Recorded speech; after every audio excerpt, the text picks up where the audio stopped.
안녕하세요. 강재욱입니다. 네, 모두콘에서는 두 번째 발표하는 자리가 됐습니다. 그래서 두 번 연속으로 초대를 해주신 모두연구소에 대단히 감사드립니다. 네, 여러분들 모두콘에 오신 걸 대단히 환영합니다. 네, 제가 할 말인가요? 오늘은 저희 그 네이버 클러바에 레이블 노이즈 잡는 법에 대해서 발표를 하려고 합니다. 그래서 본 내용은 사실 지난달에 열렸던 네이버 대회에서 한번 공유가 됐던 내용이에요. 혹시 대회에 오셨던 분들 계실까요? 여기 이 중에서? 네, 저기 몇 분 계시고요. 네, 그분들은 이제 다 아시는 내용일 테니까 다른 세션으로 가셔도 될 것 같고요.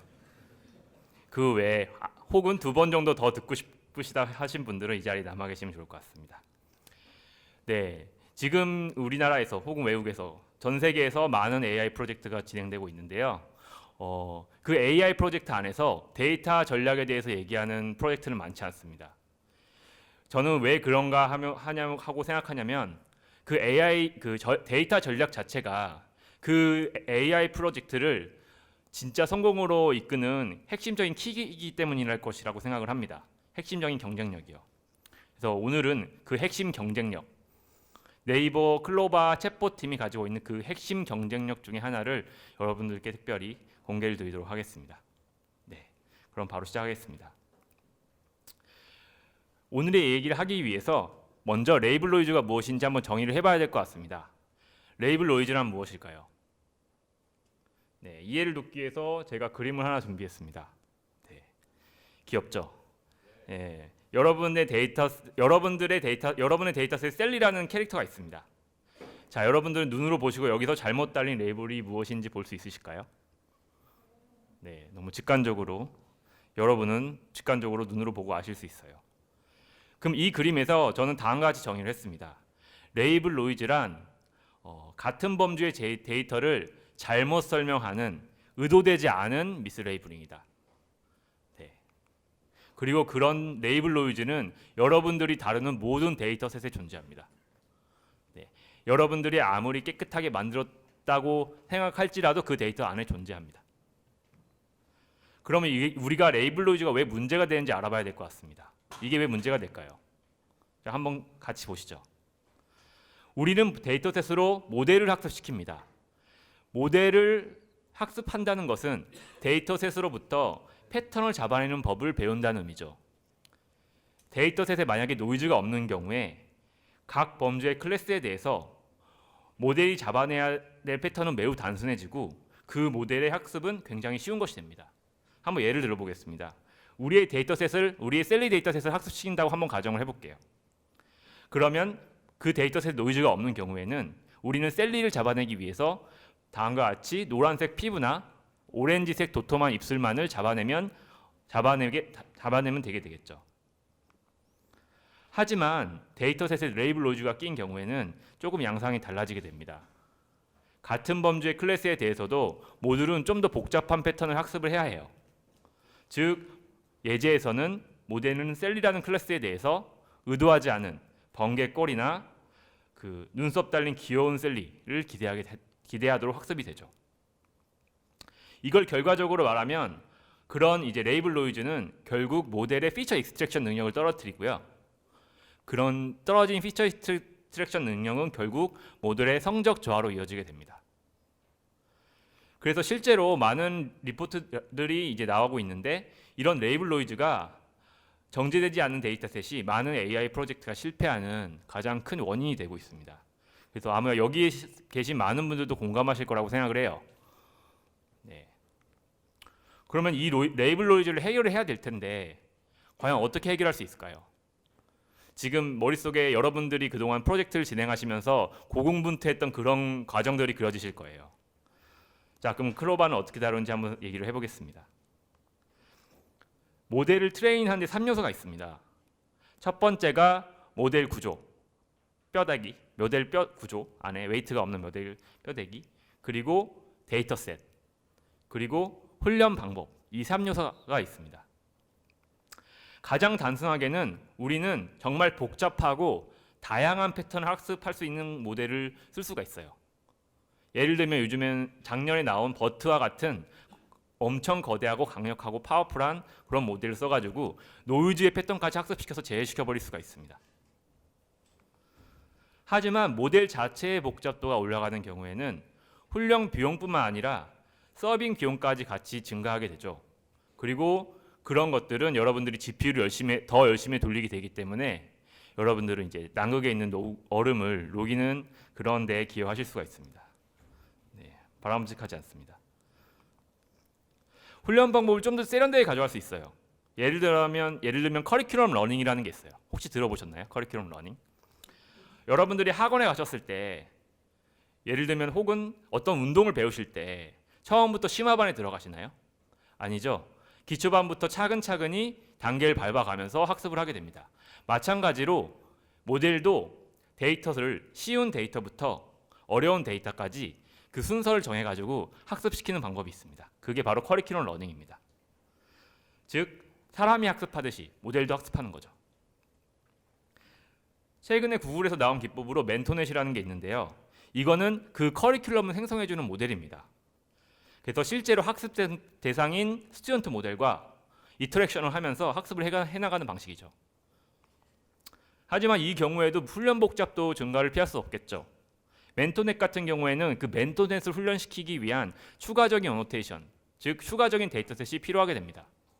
좀 번거롭게 됩니다. 그렇죠? 그럼 남은 방법이 뭐가 있나요? 아까 3요소 중에 뭐가 남았죠? 네, 바로 데이터가 남았습니다. 그림은 답에 나와 있는데 바로 데이터를 정지하는 방법이죠. 혹시 액티브 러닝이라는 방식 들어보셨는지 모르겠는데요. 1차로 모델리 레이블링을 하고 애매한 애들은 사람이 한 번 더 보는 방식이 있습니다. 이건 이제 데이터 클렌징하는 방법 중에 하나죠. 근데 이 경우에도 여전히 어떤 종속성이 있나요? 사람에 대한 종속성이 존재합니다. 그러면 저희 팀은 그래서 다음과 같은 의문을 던졌습니다. 이 액티브 러닝이란 과정에서 사람은 완전히 빼버릴 수는 없을까?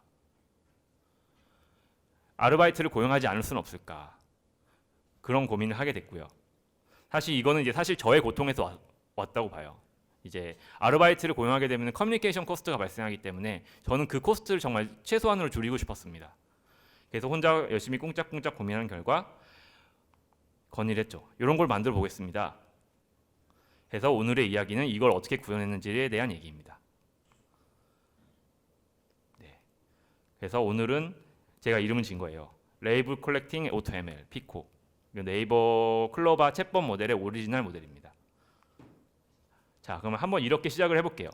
자, 문제. 다음 그림에서 흰색 오리가 미스 레이블링 됐어요. 혹시 여러분들은 주의를 보고 이 레이블을 고칠 수 있으신가요? 당연히 할 수 있죠. 그렇죠? 당연히 할 수 있습니다. 여러분들은 눈으로 보고 바로 아실 수 있어요. 그러면 이거를 어떻게 AI한테 똑같은 일을 시킬 수 있을까요? 자, 여러분들 머릿속에 막 이제 상상의 나래를 펼치면서 이제 상상을 하시면 됩니다. 그게 바로 연구를 시작하는 그런 과정이니까요. 그래서 저희가 생각했던 건 이런 겁니다. 제가 이름 붙인 건데요. 스프릿 트레인 책 알고리즘. 간단하게 보실게요. 먼저 전체 데이터셋이 존재하고요. 그거를 트레인 셋과 밸리데이션 셋으로 나눠요. 근데 여기서 트레인 셋과 밸리데이션 셋은 우리가 흔히 쓰는 그런 것들이 아니고요. 트레인 셋은 아까 얘기했던 주의입니다. 주의. 그러니까 데이터셋을 컬렉션하기 위한 레퍼런스. 그리고 밸리데이션 셋은 그 레이블을 체킹하기 위한 대상. 이렇게 나눕니다. 그래서 우리가 체커라는 모델을 하나를 정의를 해가지고요. 혹은 선택을 해가지고요. 아까 나눴던 데이터셋 중에 트레이닝 셋을 밀어 넣어요. 그래 학습을 시킵니다. 그 다음에 밸리데이션 셋에서는 레이블을 다 띄워버리고 그것들을 체커를 인퍼런스 입력으로 넣은 다음에 그 레이블을 달아주게 돼요. 결과로. 이렇게. 그거 아무나 할 수 있는 거 아닙니까? 네, 아무나 할 수 있습니다. 네. 여기서의 컨셉은 뭐냐면 주의를 보고 나를 고친답니다. 주의를 보고 나를 고친다. 이렇게 안경 그림으로 그렇게 되면 이렇게 됩니다. 전체 데이터셋이 있고 그걸 일정 비율로 스플릿을 하고 트레인 셋으로 하나의 모델을 훈련시킨 다음에 밸리데이션 셋을 넣어서 레이블 체크를 한다. 근데 여기에 치명적인 단점이 존재합니다. 아마 여러분들 중에 이미 눈치채신 분들 계실 거예요. 전체 데이터를 볼 수 없다는 거죠. 그렇죠? 여기 우리는 베리데이션으로 분리된 셋 안에 존재하는 데이터에 대한 레이블만 체크할 수 있죠. 이 문제를 다시 어떻게 해결할지 고민을 해야 했습니다. 저희는. 그래서 이제 새롭게 더 수정한 알고리즘이 멀티스프릿 트레인 체크 보드 알고리즘입니다. 여기서 달라진 점이 딱 두 가지 있죠. 멀티스프릿과 보드. 멀티스프릿은 별게 아니고 아까 만들었던 스프릿 브랜치를 여러 개의 스프릿 버전을 만들어서 여러 개를 만드는 거고요. 보트는 그러한 브랜치의 결과를 어떤 방식으로 컨비네이션을 해가지고 레이블을 업데이트 시킨다는 겁니다. 한번 볼까요? 전체 데이터셋이 있죠. 그거를 K개의 브랜치를 구성합니다. 여기서 각 브랜치에 들어가는 스프릿은 다 다르게 되겠죠. 다양한 스프릿 방식이 존재할 수 있습니다. 각 그렇게 스프릿된 브랜치를 브랜치 개수만큼의 모델을 밀어 넣어요. 학습시킵니다. 그 다음에 아까 말씀드린 대로 베리데이션 셋을 집어넣어서 결과를 뽑고 그 결과를 컬렉팅을 해서 여러 개가 존재할 거잖아요. 업데이트를 하는 점. 이렇게 하면 우린 전체 데이터셋의 레이블을 전부 학습할 수 있습니다. 그러면 또 이제 남은 문제가 또 있어요. 그러면 여러 개의 브랜치에서 결과를 얻는 거 좋아요. 그럼 그 브랜치의 결과를 어떻게 융합할 것인가? 그렇죠. 융합 방법에 데이터 융합, 정보 융합에는 굉장히 많은 방법들이 있습니다. 그렇죠. How to vote. 가장 많이 쓰는 방법이 뭐가 있을까요? 가장 전통적인 방법은 다수결의 법칙입니다. 모두가 쓰는 방식이죠. 그래서 예를 들면 이런 거죠. 어떤 흰 오리가 들어갔습니다. 각 체커에 3개의 체커가 그 흰 오리에 해당됐어요. 그러면 그 체커들은 각자 자기의 의견을 낼 거예요.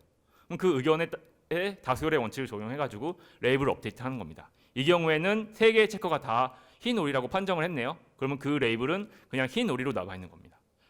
그렇죠? 하지만 여러분들이 아시다시피 모든 모델은 어떤 식으로 결과를 내나요? 클래시피케이션 모델 같은 경우에는 소프트 스코어를 결과물로 내죠. 그렇기 때문에 우리 소프트 스코어를 가지고 좀 더 잘해볼 수 있습니다.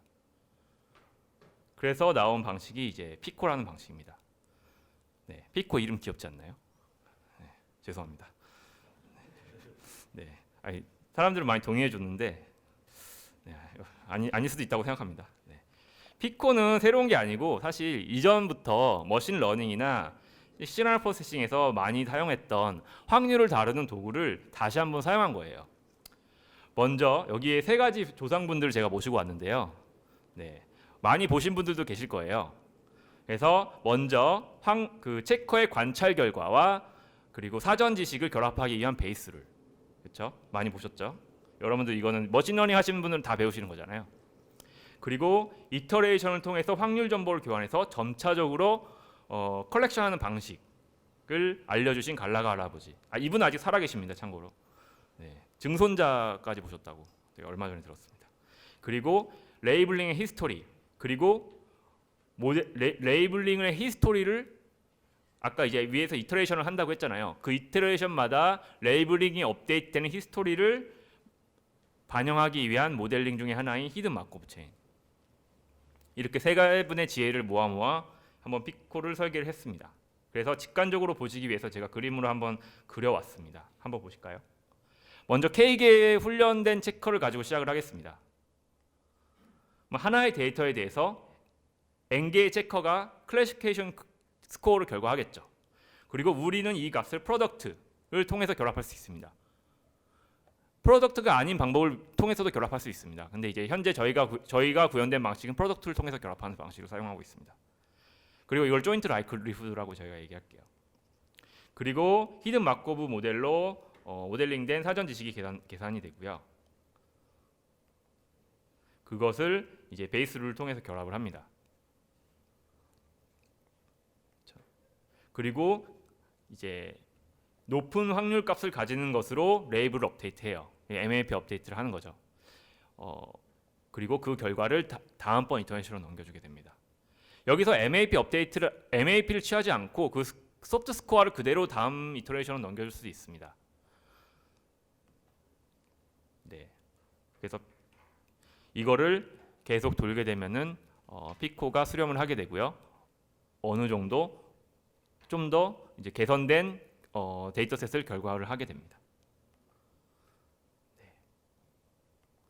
그래서 요약을 해서 말씀드리면 결국 피코라는 거는 주변 데이터를 보고 자신의 레이블을 고치는 겁니다.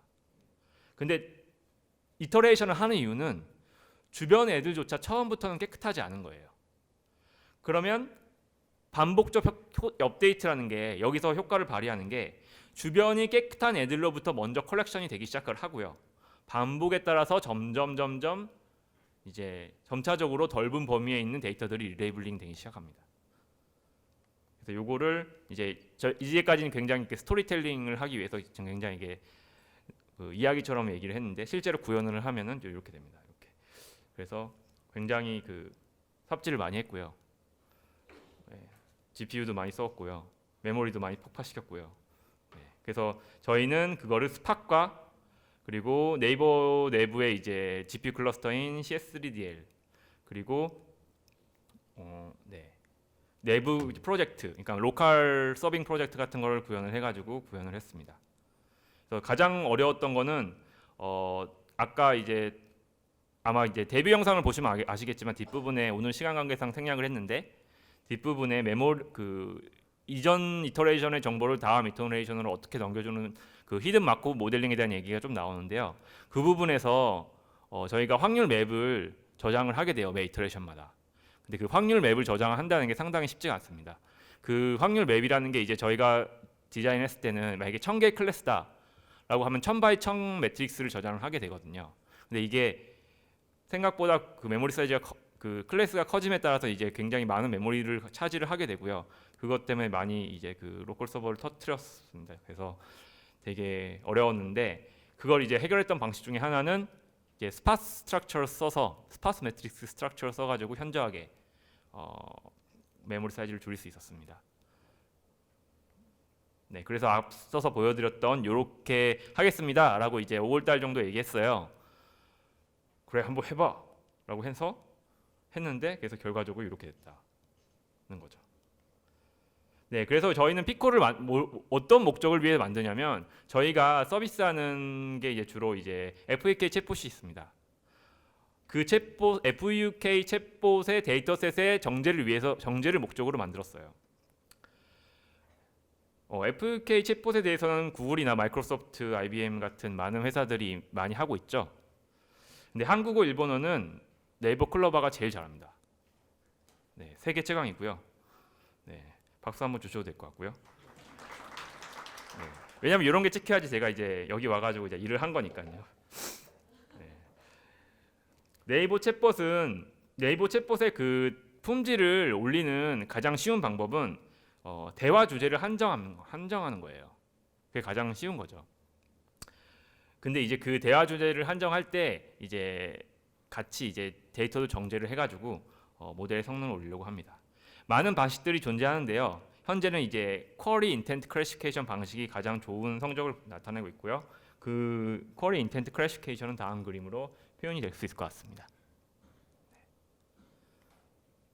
피코가 가장 먼저 도입됐던 서비스는 그 일본 라인이란 메신저의 칸탄헬프라는 이제 메신저 FUK 서비스가 있습니다. 그래서 여러분들도 라인을 인스톨 하신 다음에 일본어로 언어를 변환하시면 이 칸탄헬프 서비스에 접속을 하실 수가 있어요.